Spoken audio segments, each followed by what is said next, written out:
Assalamualaikum warahmatullahi wabarakatuh.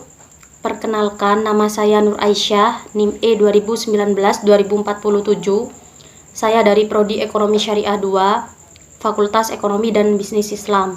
Di sini saya akan menjelaskan sedikit tentang materi tentang pengangguran dalam perspektif ekonomi Islam.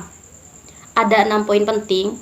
Yang pertama itu adalah pengertian pengangguran. Poin yang pertama, pengangguran adalah orang yang masuk dalam angkatan kerja dari umur 15 tahun sampai umur 64 tahun yang sedang mencari pekerjaan dan belum mendapatkannya. Poin yang kedua adalah macam-macam pengangguran. Ada 4. Yang pertama itu adalah pengangguran terbuka, yaitu tenaga kerja yang sungguh-sungguh tidak mempunyai pekerjaan.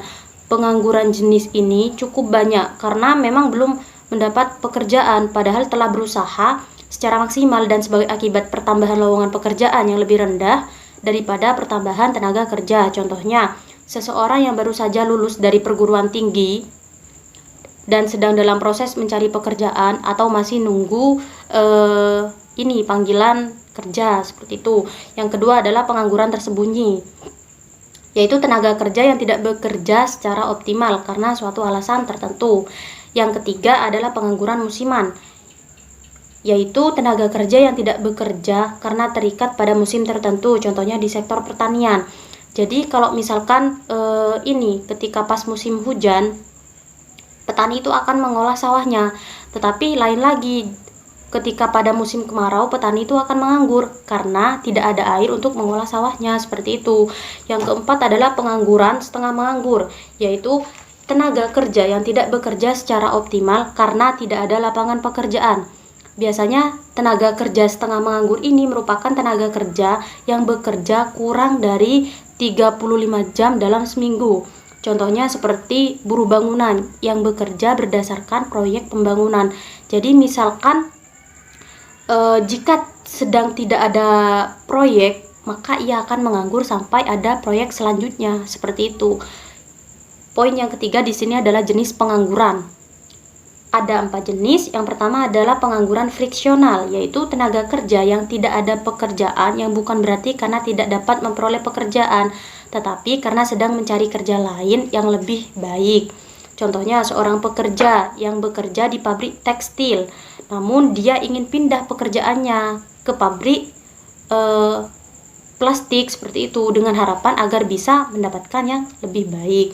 Yang kedua adalah pengangguran siklikal. Ini terjadi karena adanya gelombang konjungtur, yaitu adanya resesi atau kemunduran dalam kegiatan ekonomi. Contohnya di suatu perusahaan, ketika perusahaan itu maju, maka perusahaan itu akan merekrut karyawan baru. Tetapi sebaliknya, kalau misalkan perusahaan itu merugi, jadi maka akan terjadi yang namanya PHK atau yang namanya pemecatan, seperti itu.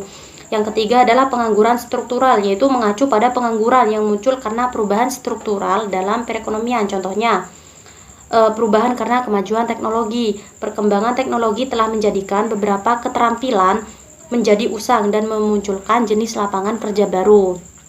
Yang keempat adalah pengangguran teknologi, yaitu jenis pengangguran yang terjadi disebabkan oleh pengangguran teknologi modern yang akan menggeser tenaga kerja manusia. Contohnya, pengolahan sawah dengan menggunakan traktor akan menggeser tenaga kerja manusia yang masih menggunakan bajak sawah. Seperti itu. Yang poin yang keempat di sini adalah dampak pengangguran. Yang pertama adalah menurunkan pendapatan per kapita dan pertumbuhan ekonomi. Yang kedua, meningkatkan biaya sosial. Yang ketiga, menurunkan aktivitas perekonomian. Yang keempat, menurunkan penerimaan negara. Yang kelima, menurunkan tingkat keterampilan.